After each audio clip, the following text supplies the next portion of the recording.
মেহেরপুরে চাষাবাদের ভরা মৌসুমে কৃষকরা চরম ভোগান্তিতে পড়েছেন।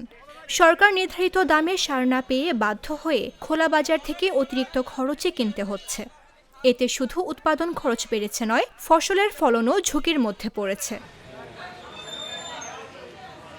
মেহেরপুর সদর, গাংনী ও মুজিবনগর উপজেলার সার ডিলার পয়েন্টগুলোতে দেখা যায় একই চিত্র। সরকারি দামে সার চাইলে মজুত নেই বা বরাদ্দ শেষ বলে ফিরিয়ে দেওয়া হচ্ছে কৃষকদের। কিন্তু খোলা বাজারে বা বেশি টাকা দিলে সার পাওয়া যাচ্ছে সহজে। কৃষকরা জানান, বস্তা প্রতি ৪০০ থেকে ৬০০ টাকা বেশি দিয়ে ছাড়া কোনো সার পাওয়া যাচ্ছে না।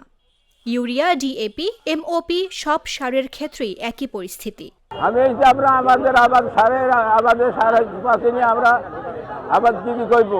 সময় লাইনে সার নিতে এসেছে, তাও লাইনে সার দেয় ১ বস্তা। আমার আবাদ মাঠে ২ বিঘে আলু, ২ বিঘে আছে আপনার ভুট্টা, ৫ বিঘে আছে কপি। আমার যে পরিমাণ সারের দরকার সেই সার নেই। সকাল ৬টায় থেকে এসে সারের অপেক্ষায় লাইনে দাঁড়াই আছি। এখন আদৌ পাবো কিনা এটাও ভরসা নাই। তাহলে যেখানে দাঁড়িয়ে আছি সেখানে এক পাও এগাতে পারছি না, পেছাতে পারছি না।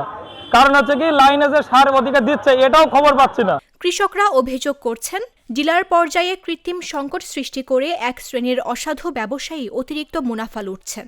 ফলে সরকার ঘোষিত ভর্তুকি কার্যত কৃষকের হাতে পৌঁছাচ্ছে না। বর্তমানে যে আপনার সারের ঘাটতি আছে, এখন যদি আমরা পর্যাপ্ত সার না পাই তাহলে আমাদের দেখা যাচ্ছে আমাদের ফলন অনেক কম হবে।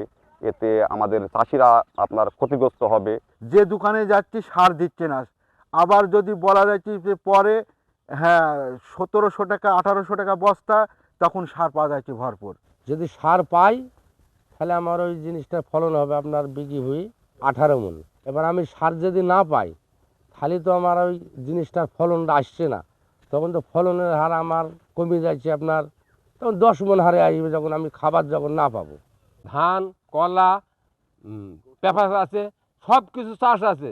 যে ধরেন আমার যদি ১০ বস্তা সার নাকি যদি দেয় ১ বস্তা, তাহলে আমার সেখানে কোন জমিটাই দেবো, এটাই আপনারা হিসাব নিকাশ করে আপনারা সার দেওয়ার একটা চিন্তা ভাবনা নিন।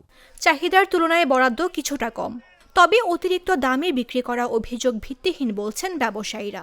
স্বাভাবিকভাবে খুব সুন্দরভাবে খুব সুন্দর নিয়মে চলছে। সারের একটু চাহিদা আছে, কিন্তু আশা করি আজকে চাহিদা পূরণ হয়ে যাবে। আপাতত কৃষকরা সবাই ১ বস্তা করে সার নিয়ে নিজের চাহিদা একটু মেটানোর চেষ্টা করুক।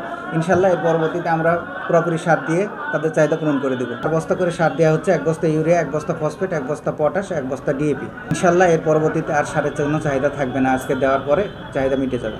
কৃষি সম্প্রসারণ অধিদপ্তরের উপপরিচালক সঞ্জীব মৃধা জানিয়েছেন, কৃষকদের চাহিদা অনুযায়ী সার নিশ্চিত করতে টিম গঠন করে নিয়মিত মনিটরিং করা হচ্ছে। অভিযোগ প্রমাণিত হলে সংশ্লিষ্ট ডিলারের বিরুদ্ধে ব্যবস্থা নেওয়া হবে।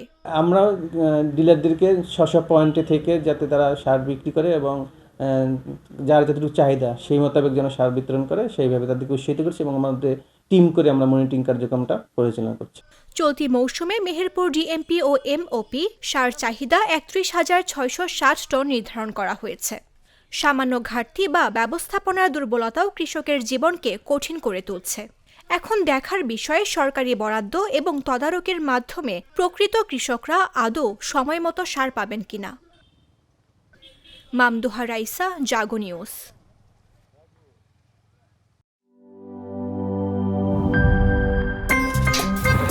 আমার একটা স্মার্ট সিদ্ধান্তে 25% গ্যাসের খরচ কমেছে। ভাবছেন কিভাবে?